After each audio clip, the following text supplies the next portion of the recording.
Prelims 2021 में आपके सामने पूछा गया था which among the following steps is most likely to be taken at the time of an economic recession. तो इकोनॉमिक रिसेशन के दौरान इकोनॉमिक रिसेशन से डील करने के लिए सबसे ऑप्टिमम स्टेप कौन सा लिया जा सकता है, आपके सामने ये सवाल था। ऑप्शन ए दिया था टैक्स रेट को कम करना और इंटरेस्ट रेट को बढ़ा देना।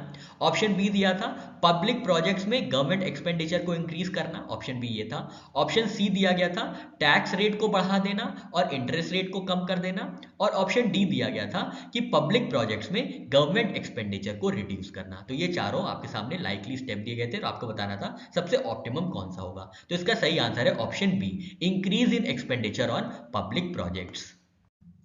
इकोनॉमिक रिसेशन की बात करें तो ये वो पीरियड होता है जहाँ पे जीडीपी फॉल करती है, बहुत कम हो जाती है, डिमांड बहुत कम होती है, इंप्लॉयमेंट लो होता है और इकोनॉमिक एक्टिविटी जो है बहुत सिकुड़ जाती है, कॉन्ट्रैक्ट कर जाती है। अब इस पीरियड को काउंटर करने के लिए गवर्नमेंट और सेंट्रल बैंक्स जो है एक्सपेंशनरी फिजिकल और मॉनेटरी पॉलिसीज का इस्तेमाल करती है। फिजिकल पॉलिसी की बात करें तो गवर्नमेंट क्या करती है, गवर्नमेंट ट्राई करती है एग्रीगेट डिमांड को बढ़ाने का। ये कैसे होगा, तो जब गवर्नमेंट अपना एक्सपेंडिचर बढ़ा देती है और टैक्स को कट कर देती है, टैक्स रेट्स को कट कर देती है, इसके माध्यम से जो है एग्रीगेट डिमांड जो है इंक्रीज होती है।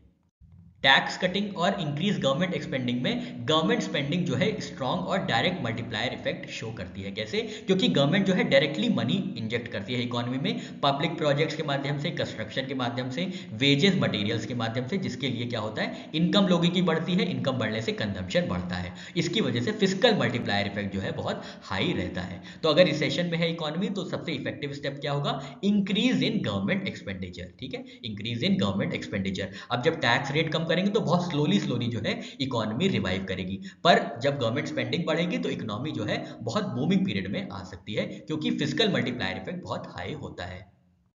और ऑप्शंस को एक्सप्लोर करें तो वो सारे गलत क्यों होते हैं देखते हैं। तो ऑप्शन ए में बताया गया था टैक्स रेट को कट करना और इंटरेस्ट रेट को बढ़ा देना। तो टैक्स रेट कम किया, ये तो एक्सपेंशनरी हो गया, लेकिन इंटरेस्ट रेट को बढ़ाना जो है कॉन्ट्रैक्शनरी हो सकता है, जिसकी वजह से मिक्स सिग्नल्स जाते हैं, तो ये इनइफेक्टिव होता है।